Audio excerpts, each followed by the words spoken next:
वाणी का वेग, मन का वेग, क्रोध का वेग, हिंसा का वेग, भूख का वेग और जनेंद्रिय जनित मैथुन का वेग जो सह जाता है, वही महात्मा निरंतर भजन कर सकता है, वही उपासक निरंतर भजन कर सकता है।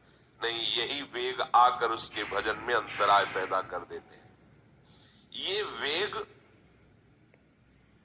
वाणी का, मन का, क्रोध का, हिंसा का, उदर का, उपस्थ का यदि आप नहीं सहन करते तो ये आपके भजन में बाधा डाल देंगे, निरंतर भजन नहीं होने देंगे।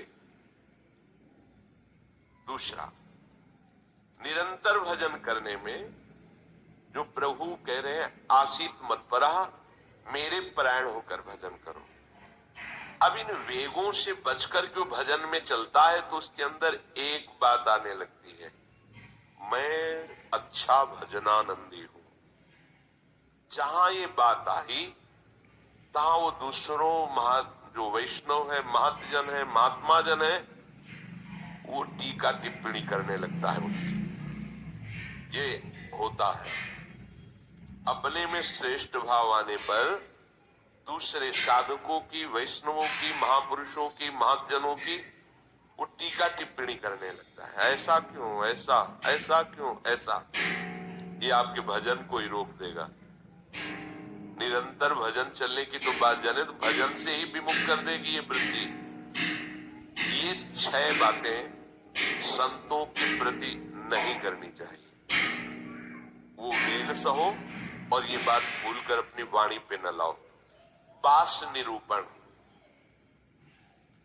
किसी भी संत महात्मा वैष्णव के विषय में ऐसा कहना, ये तो महलों में रहते हैं या ये तो गांव में रहते हैं, इनको तो गंगा किनारे या स्मशान में कहीं खंडहर में रहना चाहिए, बाबा जी हैं ऐसे वैसे।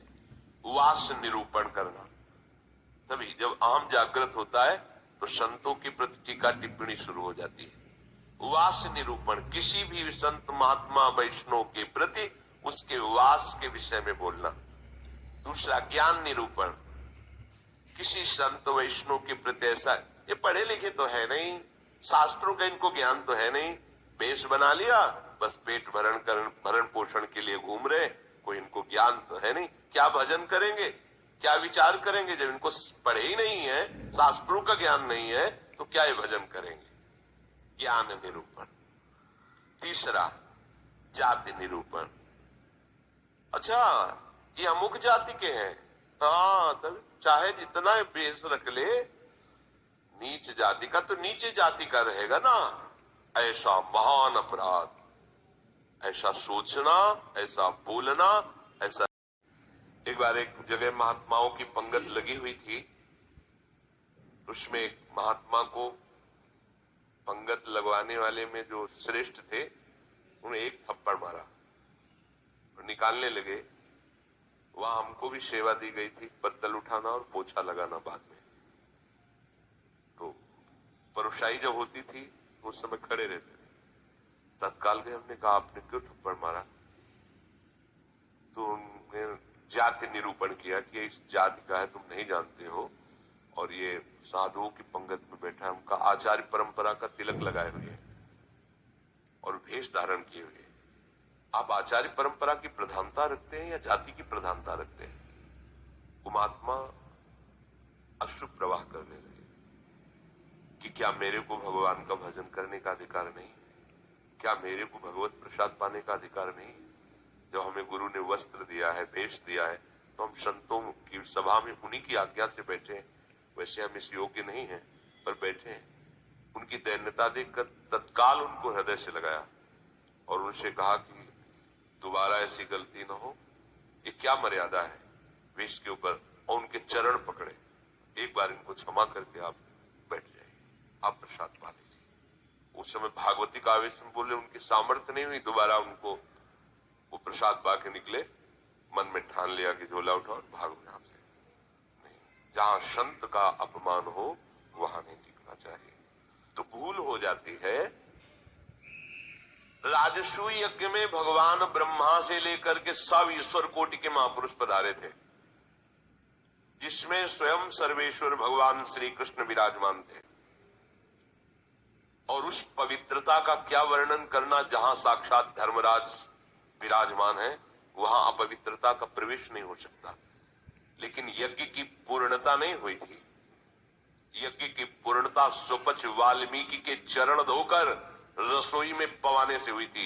स्वयं भगवान श्री कृष्ण चंद्रजू ने ऐसा आदेश किया था, जिन्होंने स्वयं गीता जी में कहा, चातुर्वर्णम मया सृष्टा गुण कर्म विभाग सा।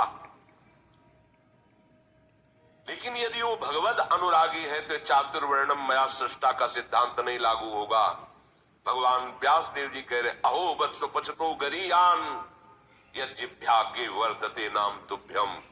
यदि राधा राधा कृष्ण कृष्ण जिभ्या से निकल रहा है, वो चांडाल भी है, तो उसका चरणामृत लेके पीना चाहिए। इसीलिए हरिराम व्यास जी कहते हैं, प्यास मिठाई विप्र की तामे लागे आग, वृंदावन की स्वपच की जूठन खाइए मांग।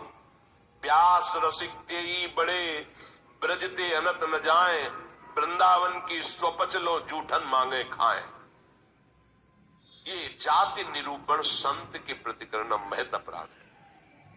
और ये जब जाति का अभिमान बना हुआ है तो भगवत दासत्व का अभिमान कैसे आ सकता है?